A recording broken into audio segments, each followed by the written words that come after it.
നമ്മൾ ഡെയിലി ന്യൂസൊക്കെ കാണും. അതിൻ്റെ ആ ക്രീം ലെയറിൽ ന്യൂസിൽ എന്താണോ പറയുന്നത് ആ കാര്യങ്ങളൊക്കെ കേട്ടിട്ട് അതിൻ്റെ ഒരു അറ്റവും മൂല്യം മനസ്സിലാക്കി നമ്മൾ പോകും.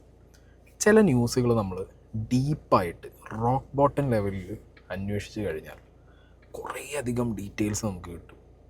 ഞാനിപ്പോൾ ഇങ്ങനത്തെ ഒരു പ്രൊഫൈലിലിരുന്ന് ഇങ്ങനത്തെ കാര്യങ്ങൾ ഡിസ്കസ് ചെയ്യുന്നത് കൊണ്ട് എനിക്കിപ്പോൾ ഇങ്ങനത്തെ ന്യൂസുകളിലേക്ക് ആക്സസ് കൂടുതലുണ്ട്. അതുകൊണ്ട് തന്നെ ഞാൻ അറിഞ്ഞ കാര്യങ്ങൾ നിങ്ങളിലേക്ക് എത്തിക്കുക എന്നുള്ളൊരു കടമ എനിക്കുണ്ട്. അതാണ് ഈ ഒരു പെർട്ടിക്കുലർ വിഷയത്തിൽ ഞാൻ ചെയ്യുന്നത്. കഴിഞ്ഞ ദിവസം നിങ്ങളെല്ലാവരും കേട്ട് കാണും, സഹോദരൻ സഹോദരിയെ തല്ലിക്കൊന്നു. ഓക്കെ, സഹോദരിക്കുണ്ടായ വഴിവിട്ട ബന്ധം കണ്ടുപിടിച്ച സഹോദരൻ ആ ദേഷ്യത്തിൽ മദ്യലഹരിയിൽ സഹോദരിയെ തല്ലിക്കൊന്നു എന്നാണ് ന്യൂസ് വന്നിട്ടുണ്ടായിരുന്നത്.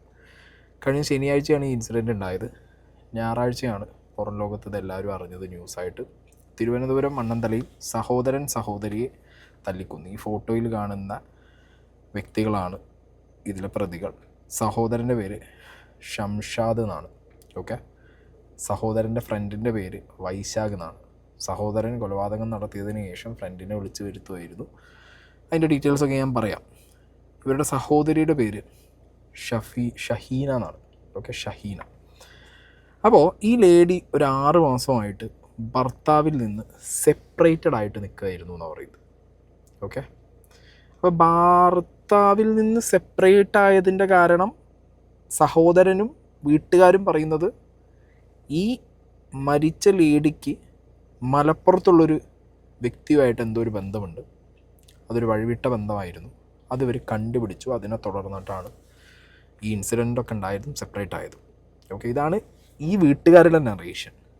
കൊലപാതകം നടത്തിയ സഹോദരൻ്റെ നറേഷൻ അതാണ്.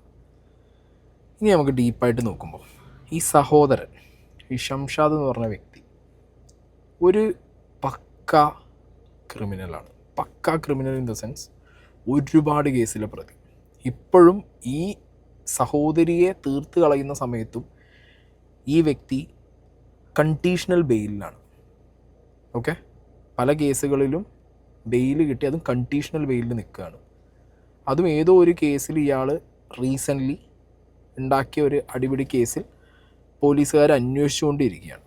ചെമ്പഴന്തി എന്ന് പറഞ്ഞ സ്ഥലത്ത് ഒരു പ്രശ്നം ഉണ്ടാക്കിയിട്ട് അതിൻ്റെ പേരിൽ പോലീസുകാർ അന്വേഷിക്കുന്ന ഒരു സമയത്തു കൂടിയാണ് ഇയാൾ ഈ സഹോദരിയെ തീർത്ത് കളയുന്നത്. അപ്പോൾ ഇതിൽ ഡീറ്റെയിൽ ആയിട്ട് നമുക്ക് നോക്കാനുള്ളത് എന്ത് റീസണിൻ്റെ മുകളിലാണ് ഈ സഹോദരൻ സഹോദരിയെ തീർത്തത്. അത് ഈ പറയുന്ന പോലെ അങ്ങനത്തെ ഒരു വഴിവിട്ട ബന്ധം സഹോദരിക്കുള്ളതിൽ സങ്കടം വന്നൊരു സഹോദരൻ അങ്ങനെ ഒരു കൃത്യം ചെയ്തു. ഇപ്പോൾ കമൻറ്റ് ബോക്സിലൊക്കെ ഞാൻ ഈ വീഡിയോൻ്റെ പോയി നോക്കുമ്പോൾ അവൾ അങ്ങനെ ബന്ധത്തിന് പോയിട്ടല്ലേ, ഫുൾ കുറ്റം ഈ മരിച്ച പെൺകുട്ടിക്കാണ്. പക്ഷെ നിങ്ങൾ മനസ്സിലാക്കേണ്ട കാര്യം, ഈ സഹോദരൻ എന്ന് പറഞ്ഞ ഈ വൃത്തികെട്ടവൻ ഇവൻ ഒരു സഹോദരിയോടല്ല, ആ ഒരു ഇടപെടലല്ല ഇവൻ സഹോദരിയായിട്ട് ചെയ്തിട്ടുള്ളത്. മനസ്സിലായോ? ഇവൻ സ്വന്തം സഹോദരിയോട് കാണിച്ച വൃത്തികേടുകൾ അക്കമിട്ട് നിരത്തിയോടെ എനിക്ക് പറയാൻ പറ്റില്ല. അത്രത്തോളം മോശം. നിങ്ങൾക്ക് മനസ്സിലാവും എന്ന് ഞാൻ പ്രതീക്ഷിക്കുന്നു. ഒരു സഹോദരിയോട് ഒരു സഹോദരൻ ചെയ്യാൻ പാടില്ലാത്തതും ഒരു സഹോദരിയെ ഒരു സഹോദരൻ കാണാൻ പാടില്ലാത്തതുമായിട്ടുള്ള കണ്ണിലൂടെ അവൻ കണ്ടു. പല കാര്യങ്ങളും ചെയ്യാൻ ശ്രമിച്ചു. ഇനി പോസ്റ്റ്മോർട്ടം റിപ്പോർട്ടും കാര്യങ്ങളൊക്കെ വരുമ്പോൾ ഡീറ്റെയിൽ ആയിട്ട് നമുക്ക് എന്താണ് നടന്നതെന്നുള്ളതിൻ്റെ ഒരു എക്സാക്റ്റ് റിട്ടൺ റിപ്പോർട്ട് വരും. ഇതൊക്കെ വെർബലി പോലീസുകാരും ബാക്കിയുള്ളവരൊക്കെ റെക്കോർഡിക്കലല്ല അല്ലാതെ പറഞ്ഞ കാര്യങ്ങളും സംഗതികളൊക്കെയാണ്. പിന്നെ അവരുടെ കുറച്ച് ഇവരറിയാവുന്ന പൊതുസമൂഹത്തിൽ ലൈംലൈറ്റിലുള്ള കുറച്ച് ആളുകളൊക്കെ ആയിട്ട് സംസാരിച്ച സമയത്ത് അവരും ഇപ്പോൾ ഈ പറഞ്ഞ പോലെ പോലീസ് റിപ്പോർട്ട് വരട്ടെ, പോലീസ് അന്വേഷണം കഴിയും, പോലീസുകാർക്കും ഇത് ഏറെക്കുറെ മനസ്സിലായിട്ടുണ്ട്. അതായത് ഒരു സഹോദരൻ സഹോദരിയെ ഒരു ബന്ധം പിടിച്ചതിൻ്റെ മുകളിൽ ചെയ്തതല്ല, ഒരു സഹോദരൻ ഒരു സഹോദരിയെ കാണാൻ പാടില്ലാത്ത രീതിയിൽ ഇവൻ ആ സഹോദരിയെ കണ്ടു ഉപദ്രവിച്ചതിന് ശേഷമാണ് ഇവൻ തീർത്ത് കളഞ്ഞെന്നുള്ളത്. ന്യൂസ് നമ്മൾ കണ്ട ന്യൂസ് ഞാനിവിടെ പ്ലേ ചെയ്യാം. പോത്തങ്കോട് സ്വദേശിയായ ഷംഷാദ് നിരവധി കേസുകൾ പ്രതിയും ലഹരിക്കടിമയുമാണ്. ഈ മാസം 14-നാണ് അണിയൂരിലെ വാടക വീട് വിട്ട് മണ്ണന്തലയിലുള്ള ഫ്ളാറ്റിലേക്ക് ഷംഷാദ് മാറിയത്. വാഹനാപകടത്തിൽ പരിക്കേറ്റെന്നും തുടർ ചികിത്സയ്ക്ക് ആശുപത്രിയിൽ പോകാൻ എളുപ്പത്തിനാണ് ഫ്ളാറ്റിലേക്ക് മാറിയതെന്നാണ് ഷംഷാദ് ഫ്ളാറ്റ് ഉടമയെ അറിയിച്ചത്. ഫ്ളാറ്റ് വാടകയ്ക്കെടുത്തപ്പോൾ സഹോദരിയും ഒപ്പമുണ്ടായിരുന്നു. 6 മാസമായി ഭർത്താവുമായി പിരിഞ്ഞ് പോത്തങ്കോട്ട് മാതാപിതാക്കൾക്കൊപ്പം നിന്ന ഷഹീന സഹോദരനെ പരിചരിക്കുന്നതിനായാണ് ഫ്ളാറ്റിലെത്തിയത്. ഇന്നലെ രക്ഷിതാക്കൾ മകളെ കാണാൻ ഫ്ളാറ്റിലെത്തിയെങ്കിലും അകത്തേക്ക് കയറ്റിയില്ല. അച്ഛൻ കതക് തള്ളി തുറന്ന് അകത്ത് കയറിയപ്പോഴാണ് മകൾ നിലത്ത് കിടക്കുന്നത് കാണുന്നത്. ഉടൻ പോലീസിനെ അറിയിക്കുകയായിരുന്നു. മൃതദേഹത്തിന് 1 ദിവസത്തെ പഴക്കമുണ്ടായിരുന്നതായി മണ്ണന്തല പോലീസ് പറയുന്നു. മൃതദേഹത്തിൽ മുഴുവൻ മർദ്ദനമേറ്റ പാടുണ്ട്. മർദ്ദിച്ച് അവശയാക്കിയ ശേഷം ഷഹീനെ പൂട്ടിയിട്ടുവെന്നാണ് പോലീസ് അന്വേഷണത്തിൽ മനസ്സിലാകുന്നത്. ഗുരുതരമായി പരിക്കേറ്റ യുവതി മുറിയിൽ കിടന്ന് മരിച്ചു. സഹോദരിയുടെ ഫോൺ വിളിയും ചാറ്റിങ്ങിലും സംശയം തോന്നിയപ്പോഴാണ് മർദ്ദിച്ചതെന്ന് ഷംസാദ് പോലീസിനോട് പറഞ്ഞു. എന്നാൽ ഇത് പോലീസ് തള്ളുകയാണ്. മദ്യലഹരിയിൽ അമ്മയെയും സഹോദരിയെയും സുഹൃത്തിനെയും ഇതിനു മുമ്പും പ്രതി മർദ്ദിച്ചിട്ടുണ്ട്. കള്ളു കുടിച്ചു കഴിഞ്ഞാൽ അവൻ ആരെങ്കിലും അടിക്കണം. പ്രതി അമ്മയെ ആക്രമിച്ചു. 1 മാസം ആശുപത്രി കിടന്നെന്ന് പറഞ്ഞു. ഷഹീനെ മുമ്പും സഹോദരൻ വീട്ടിന്റെ മുകളിൽ നിന്നും തള്ളിയിട്ടിട്ടുണ്ട്, മർദ്ദിച്ചിട്ടുണ്ട്. പിണങ്ങിപ്പോയാൽ വീട്ടിലെത്തി മർദ്ദിക്കുമെന്ന പേടിയിലാണ് ഷഹീന ഫ്ളാറ്റിൽ തുടർന്നതെന്നാണ് രക്ഷിതാക്കളുടെ മൊഴി. മൃതദേഹം മറവ് ചെയ്യുന്നതിന് വേണ്ടിയാണ് സുഹൃത്തായ അണിയൂർ സ്വദേശി വൈശാഖിനെ വിളിച്ചു വരുത്തിയതെന്ന് പോലീസ് പറയുന്നു. 2 പേരുടെയും അറസ്റ്റ് രേഖപ്പെടുത്തി. മൃതദേഹം കണ്ടെത്തിയ ഫ്ളാറ്റിൽ ഷഹീനയുടെ രക്ഷിതാക്കളുടെ സാന്നിധ്യത്തിൽ പോലീസും ഫോറൻസിക് വിഭാഗവും തെളിവെടുത്തു. ഇതാണ് നമ്മൾ കണ്ടൊരു ന്യൂസ്. ഇതിൽ കൂടുതൽ ഈ ഒരു വിഷയത്തിൽ എന്താ ഉള്ളതെന്ന് ചോദിക്കുമ്പോൾ ഇതിനകത്ത് ഈ പെൺകുട്ടി ഭർത്താവിനെ വിട്ട് ഇവരുടെ അടുത്ത് ഉപ്പാൻ്റെ ഉമ്മാൻ്റെ അടുത്ത് വന്ന് നിൽക്കാൻ കാരണം ഇവനാണ്, സഹോദരനാണ്. സഹോദരൻ ഈ പറഞ്ഞ ഉമ്മാനെ അടിക്കും, ഉമ്മാനെ ഹോസ്പിറ്റലിലാക്കും, ഉപ്പാനെ അടിക്കും, ഭീഷണിപ്പെടുത്തും, പെങ്ങളോട് വീട്ടിലേക്ക് വരാൻ പറയും. അങ്ങനെയാണ് പല സാഹചര്യങ്ങളിലും ഈ ലേഡി സ്വന്തം വീട്ടിലേക്ക് വന്നിട്ടുള്ളത്. ഇതെന്തിനു കൊണ്ടുവരുന്നു എന്നുള്ളത് ഇനി ഞാൻ നിങ്ങൾക്ക് എക്സ്പ്ലെയിൻ ചെയ്യണ്ടല്ലോ. ഉപദ്രവിക്കാനാണ്. ഇവൻ നിരന്തരമായിട്ട് ഈ ഉപദ്രവം ഈ പെങ്ങളോട് ചെയ്തിട്ടുണ്ട്. ഇനി ഉപ്പയും ഉമ്മയും ഇത് എന്തിന് കവറപ്പ് ചെയ്യുന്നു എന്നുള്ളൊരു ചോദ്യമുണ്ട്. അതിലെനിക്ക് ഒരുപാട് ഡൗട്ട്സ് ഉണ്ട്. അത് ഒരു ഭാഗത്തു നിന്നുള്ളൊരു ഉപദ്രവം ഈ പെൺകുട്ടിക്ക് വേറൊരു ഭാഗത്ത് കിട്ടിയിട്ടുണ്ടോ എന്നുള്ളതും സംശയിക്കേണ്ടിയിരിക്കുന്നു. അതിലേക്ക് നമുക്ക് ഈ വീഡിയോ മുന്നോട്ട് പോകുമ്പോൾ വരാം. ഈ ഒരു കാര്യത്തിൽ ഈ പറഞ്ഞ സഹോദരൻ ഇവൻ ഉണ്ടാക്കിയൊരു സ്ക്രിപ്റ്റാണ് ഈ സദാചാരം എലമെൻ്റ് ഇതിനകത്ത്. ഇല്ലെങ്കിൽ പോലീസുകാർക്ക് ഈ മലപ്പുറമുള്ള സ്വദേശിയെ വിളിച്ചു കൊടുത്തിട്ട് ചോദ്യം ചെയ്തേ പറ്റൂ. കാരണം ഈ വിഷയത്തിൽ ഈ പെൺകുട്ടിയുടെ ഹസ്ബൻഡ് നിരന്തരമായിട്ട് ഈ പെൺകുട്ടിയെ തിരിച്ച് വിളിച്ചു കൊണ്ടുപോകാൻ വേണ്ടി ഇവരുടെ വീട്ടിൽ വന്ന സമയത്തും വിളിച്ച സമയത്തും ഈ കുട്ടിയുടെ ഉപ്പയും ഉമ്മയും അടക്കമുള്ളവർ അതിന് സമ്മതിച്ചിട്ടില്ല. കാരണം ഈ പെൺകുട്ടി തിരിച്ചു പോയാൽ ഉപ്പാക്കും ഉമ്മാക്കും അടി കിട്ടും, സഹോദരനിൽ നിന്ന് അടി കിട്ടും. അതുകൊണ്ട് ഭർത്താവിൻ്റെ അടുത്തേക്ക് പോകാൻ ഈ പെൺകുട്ടിയെ സമ്മതിക്കാത്ത രീതിയിൽ സഹോദരൻ മാതാപിതാക്കളുടെ അടുത്ത് ഈ പെൺകുട്ടിയെ ട്രാപ്പാക്കി. ഇപ്പോൾ ഒരു വിഷയമുണ്ട്, ഒരു പെൺകുട്ടിക്ക് വേറൊരാളായിട്ട് ബന്ധമുണ്ട്, കല്യാണം കഴിഞ്ഞ ലേഡിയാണ്. ആ ഹസ്ബൻഡ് ഈ പെൺകുട്ടിയെ തിരിച്ചു വിളിച്ചുകൊണ്ടുപോകാൻ വരുമോ? തിരിച്ചു വിളിച്ചുകൊണ്ടുപോകാൻ അങ്ങനെ നിരന്തരമായി ശ്രമിക്കുമോ? ആൻഡ് ഈ പെൺകുട്ടിയുടെ മക്കൾ ഇപ്പോഴും ഹസ്ബൻഡിൻ്റെ ഒപ്പം നിൽക്കുന്നത്. ഒരു കുഴപ്പമില്ല അവർക്കാർക്കും. ഹസ്ബൻഡ് റെഡിയാണ് ഈ പെൺകുട്ടിയെ തിരിച്ചു കൊണ്ടുപോകാൻ. പക്ഷേ ഈ വീട്ടുകാർ വിടില്ല. വീട്ടുകാർ വിടാത്തത് പെങ്ങളെ വിട്ടാൽ മകൻ വന്നടിക്കും. മനസ്സിലായോ? അല്ലെങ്കിൽ അവിടെ വേറെ ഒരു കാര്യം കൂടി സംഭവിച്ചിട്ടുണ്ടാവും. അതിനെക്കുറിച്ച് ഞാൻ പറഞ്ഞല്ലോ, ഡീറ്റെയിൽ ആയിട്ട് പറയുന്നില്ല, എന്തായാലും ഞാൻ പറയാം. ഇവരുടെ വീടിനടുത്തുള്ളൊരു ലേഡി, ഓക്കെ, ആ ലേഡി സംസാരിച്ച കുറച്ച് കാര്യങ്ങൾ വിളിക്കുന്നുണ്ട്. അപ്പോഴേ ഇവര് ഈ കൊച്ചു പറഞ്ഞ് ഉമ്മ ഞാൻ പോണെന്ന് പറഞ്ഞപ്പോൾ ഇവര് പറഞ്ഞ് എന്തായിരുന്നു വെച്ചാൽ, നീ പോയാ ഇനി ഞങ്ങളുണ്ടെന്ന് വിചാരിക്കരുത്. അച്ഛനും അമ്മയും പറഞ്ഞു. അത് ആ കൊച്ചൻ്റെ അടുത്ത് പറഞ്ഞു. അച്ഛനും അമ്മയും അങ്ങനെ പറയാനുള്ള കാര്യം എന്താ? നീ ഞങ്ങൾ കാണത്തില്ലെന്ന് പറയാനുള്ള കാര്യം എന്താ? സാധാരണ ഭർത്താവിനോട് താമസിക്കാനല്ലേ അച്ഛനും അമ്മയും പറയത്തുള്ളൂ. തന്നെ അവൻ ജോലിക്കൊന്നും പോണില്ല, വേല ചെയ്ത് കൊടുക്കണില്ല എന്നുള്ള രീതിയിൽ അങ്ങനെ പിന്നെ അല്ല, അവിടെ പട്ടിണി കിടക്കണം എന്നൊക്കെ ഇവരെ വിളിച്ച് പറഞ്ഞ് അങ്ങനെ ഇവർ പോയി കൊണ്ടുവന്നതാണ്. അങ്ങനെ കൊണ്ടുവന്ന് ഇങ്ങനെ ഇവരെന്ത് ചെയ്ത് അവിടെ നിന്ന് ഇവർ ആയുർവേദ ആശുപത്രിയിലായി. അത് നമുക്ക് ഇപ്പോഴേ അറിയാവൂ. ഇവരിവിടെ വന്നിട്ട് അവർ മോന്റെ കാര്യമൊന്നും നമ്മളടുത്ത് പറഞ്ഞിട്ടില്ല, നമുക്ക് അറിഞ്ഞും കൂടാ. 4 പെൺമക്കളും. അതിൽ 2 പെൺമക്കൾ ദുബായിൽ ഇന്നലെ വന്ന് ഭർത്താവ് കൊണ്ടുപോയി, കൊല്ലത്ത് കൊണ്ടുപോയി. എത്ര ഇഷ്ടം പറഞ്ഞ്, നീ വാ, ഞാൻ ജോലിക്കൊക്കെ പോവാ, നമുക്ക് 2 മക്കളല്ലേ, നമ്മളെ മക്കളെ വളർത്തണ്ടേ, പിന്നെ നീ വാന്നൊക്കെ അമ്മ നല്ലപോലെ വിളിച്ച്. പക്ഷേ ഈ കൊച്ചൻ്റെ പറഞ്ഞ് അന്നേരം ആ കൊച്ചിന് പൊക്കൂടായിരുന്നു അല്ലേ? പോവാൻ നിന്നത് എന്നാ. പക്ഷെ ഇവർ പറഞ്ഞ എന്താണെന്ന് വെച്ചാൽ നീ പോയാൽ ഇനി ഞങ്ങളെന്നും പറഞ്ഞുകൊണ്ട് ഇങ്ങോട്ട് വരേ, ഞങ്ങൾ വരേ നോക്കേ ഒന്നും ചെയ്യൂല എന്ന് പറഞ്ഞാൽ അതിനെ ഭീഷണിപ്പെടുത്തിയതായിരിക്കും. അപ്പൊ അത് പിന്നെ പോയില്ല. ഈ ഇവര് ചെലവിന് കൊടുക്കും ഈ കൊച്ചിന്. അവര് അത് ഞാൻ ചോദിക്കട്ടെ, രണ്ട് മക്കളില്ലേ സ്ത്രീ? മക്കളങ്ങ് ഭർത്താവിന്റെ കൂടെ. അതെന്തിനാ അങ്ങനെ വിടുവോ? ഇവര് കൊണ്ടുവന്നില്ല, കൊച്ചുങ്ങളെ കൊണ്ടുവന്നില്ല. അല്ല, അമ്മയെ വിട്ട് 2 മക്കള് അച്ഛനോട് നിക്കണമെങ്കിലേ ആ മക്കൾക്ക് അച്ഛന് വലുതല്ലയോ? അമ്മ വേണ്ട. അമ്മ വേണ്ടെന്ന് പറഞ്ഞ അമ്മ ഇനി പോന്നില്ലേ, പിന്നെ കൊച്ചുങ്ങൾക്ക് എന്ത് ചെയ്യാൻ പറ്റും? അടുത്ത വീട്ടിലുള്ള ഈ ലേഡി പറഞ്ഞ കാര്യങ്ങളിൽ നിന്ന് ഒരു കാര്യം നിങ്ങൾക്ക് ക്ലിയർ ആയല്ലോ. ഞാൻ നേരത്തെ പറഞ്ഞ ആസ്പെക്റ്റ്, ഈ പെൺകുട്ടിയുടെ ഉപ്പായും ഉമ്മായും ഇവർ നാട്ടുകാരോട് പറയുന്നൊരു വേർഷൻ, സ്വന്തം മകളെ കല്യാണം കഴിച്ച ഭർത്താവ് ആ കുട്ടിയെ മര്യാദയ്ക്ക് നോക്കാത്തത് കൊണ്ട്, ജോലി ഇല്ലാത്തൊരു ഭർത്താവ് ആയതുകൊണ്ടാണ് അവൾ അവിടെ നിന്ന് ഇങ്ങോട്ട് പോകുന്നത്. പക്ഷെ ആ ലേഡി കൃത്യമായിട്ട്, മരിച്ച ലേഡി കൃത്യമായിട്ട് ഈ ചേച്ചിയോട് പറഞ്ഞിട്ടുണ്ട്, ഭയങ്കര സ്നേഹമുള്ള ഭർത്താവാണ്, തിരിച്ചു വിളിക്കുന്നുണ്ട്, വീട്ടുകാർ വിടുന്നില്ല. വീട്ടുകാരെന്തുകൊണ്ട് വിടുന്നില്ല? ഉമ്മാനെ തല്ലി ഇവൻ ഹോസ്പിറ്റലിലാക്കി. അപ്പോൾ ഉമ്മാനെ നോക്കാൻ മകൾ വരണം. ബാക്കി മക്കളൊക്കെ എവിടെയാണ്? ഗൾഫിലാണ്. അപ്പോൾ ഈ പെങ്ങളെ ഇങ്ങോട്ട് എത്തിക്കണം ഇവൻ്റെ ആവശ്യം വേറെയാണ് എന്നുള്ളത് കൃത്യമായിട്ട് ഇതിൽ നിന്ന് മനസ്സിലാക്കാൻ കഴിയും.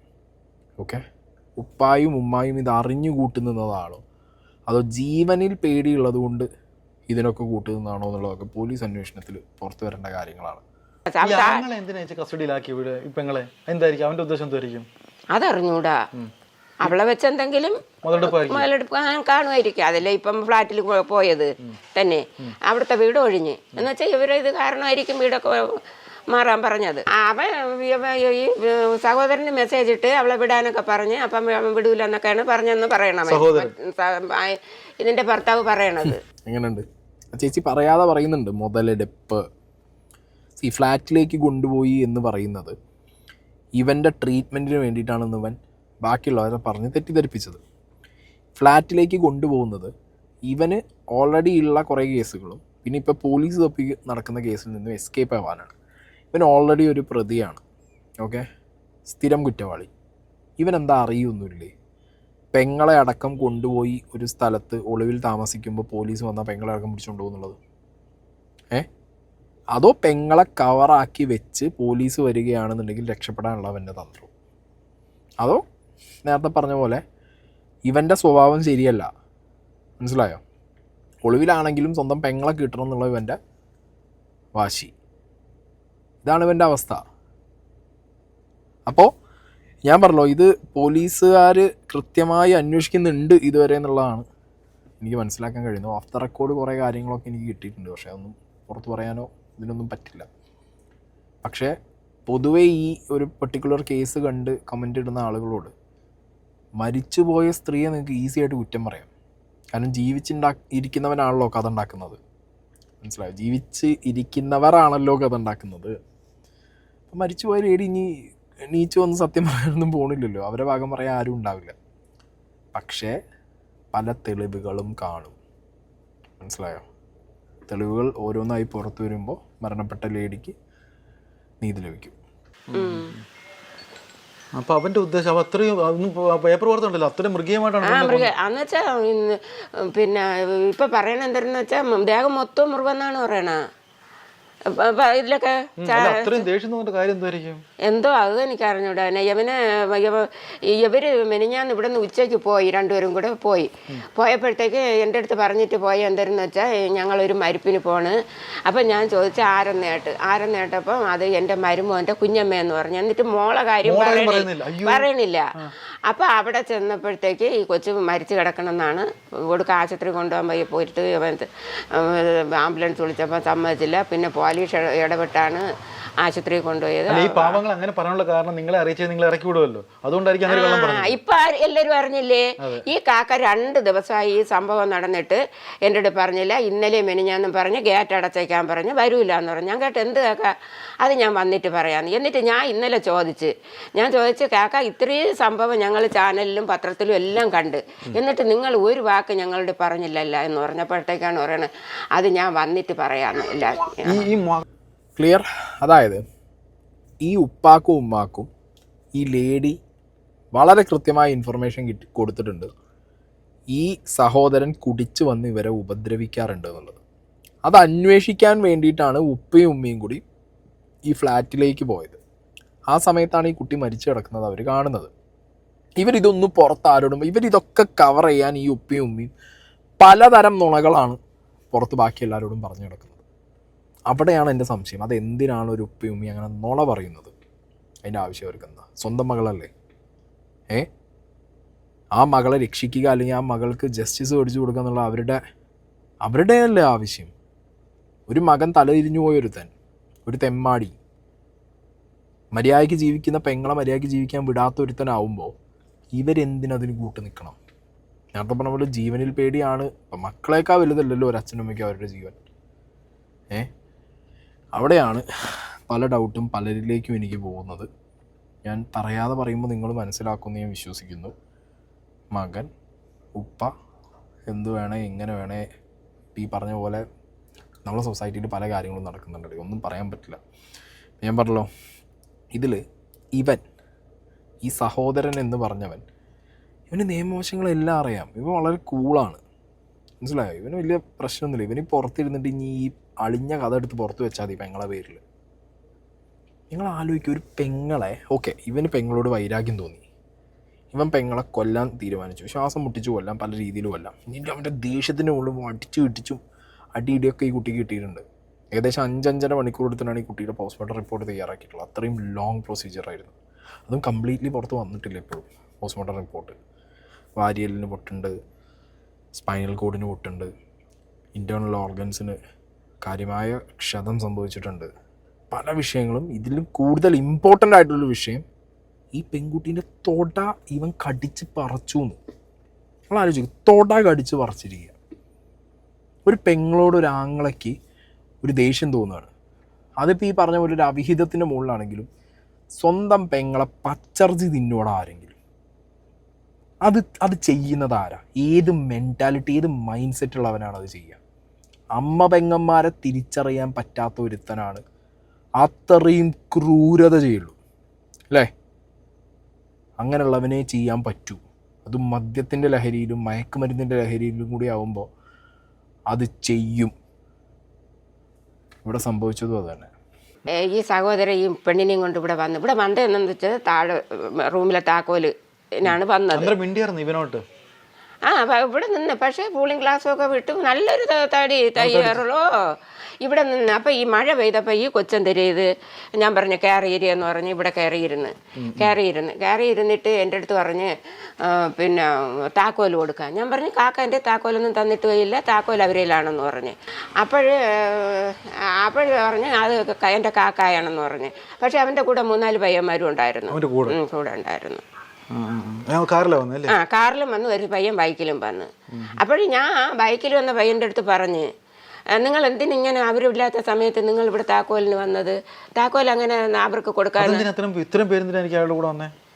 അത് എനിക്ക് തോന്നുന്നു ഇനി ഈ കാക്കായെ ഉപദ്രവിക്കാൻ വന്നതാന്ന് പറഞ്ഞുകൂടാ. കാക്കായെ ഉപദ്രവിക്കാൻ വന്നതോ അതോ പെങ്ങളെയും കൊണ്ട് ഒരുത്തൻ, അത് ഈ സംശയരോഗമുള്ള ഒരുത്തൻ പെങ്ങളെയും കൊണ്ട് ഒരു വണ്ടി നിറച്ച ആളുമായിട്ട് വരാൻ പോകല്ലേ? എന്നിട്ട് ഉപ്പയും ഉമ്മയും ഇല്ലാത്ത സമയത്ത് അവരുടെ വീട്ടിലെ അടിയിലെ കീ ചോദിച്ചിട്ട് അടുത്ത വീട്ടിൽ ചെല്ലുക എന്ന് പറയുമ്പോൾ ആളുകൾക്ക് അത്യാവശ്യം കാര്യങ്ങൾ മനസ്സിലാക്കി എടുത്തൂടെ ഈ സ്ത്രീ പറയുന്നതിൽ നിന്ന്? അപ്പം ഇതൊരു, ഞാൻ പറഞ്ഞല്ലോ, വല്ലാത്ത കേസാണ്. കൃത്യമായ അന്വേഷണം ഈ കേസിൽ വേണം. ഓക്കെ, ഈ കുട്ടിയുടെ ഭർത്താവ് എനിക്ക് അറിയില്ല, അയാൾക്ക് കംപ്ലീറ്റ് കാര്യങ്ങളോ അല്ലെങ്കിൽ ഇനി എന്തെങ്കിലും കൂടുതൽ അറിയോ ഇല്ല എന്നുള്ളതൊന്നും എനിക്ക് അറിയാൻ പാടില്ല. പക്ഷേ എനിക്ക് കിട്ടിയ കുറേ അറിവുകളും സോഴ്സുകളിൽ നിന്നും എനിക്ക് മനസ്സിലായ കാര്യങ്ങൾ ഞാൻ നിങ്ങളിലേക്ക് എത്തിച്ചതാണ്. ഇത് ചുമ്മാ ഒരു ദിവസം നിങ്ങൾ ന്യൂസിലിങ്ങനെ വെച്ച് നോക്കുമ്പോൾ സഹോദരൻ സഹോദരിയെ കൊന്നു, സഹോദരിക്ക് അവിഹിതം, അതുകൊണ്ട് സഹോദരൻ കൊന്നു എന്ന് പറയുമ്പോൾ സഹോദരൻ മാസ് എന്ന് പറയുന്നവരുടെ ആ മൈൻഡ് ഒന്ന് മാറാൻ വേണ്ടിയിട്ടാണ് ഈ ഒരു പെർട്ടിക്കുലർ ന്യൂസിൻ്റെ അങ്ങനത്തെ ഒരു ഇൻഡെപ്ത് സാധനം ഞാൻ നിങ്ങളിലേക്ക് എത്തിച്ചത്. ബാക്കി എന്തെങ്കിലുമൊക്കെ ഒരു അപ്ഡേറ്റ് ഈ വിഷയത്തിൽ വരികയാണെന്നുണ്ടെങ്കിൽ ഡെഫിനറ്റ്ലി ഞാൻ നിങ്ങളിലേക്ക് എത്തിക്കും. ഓക്കെ.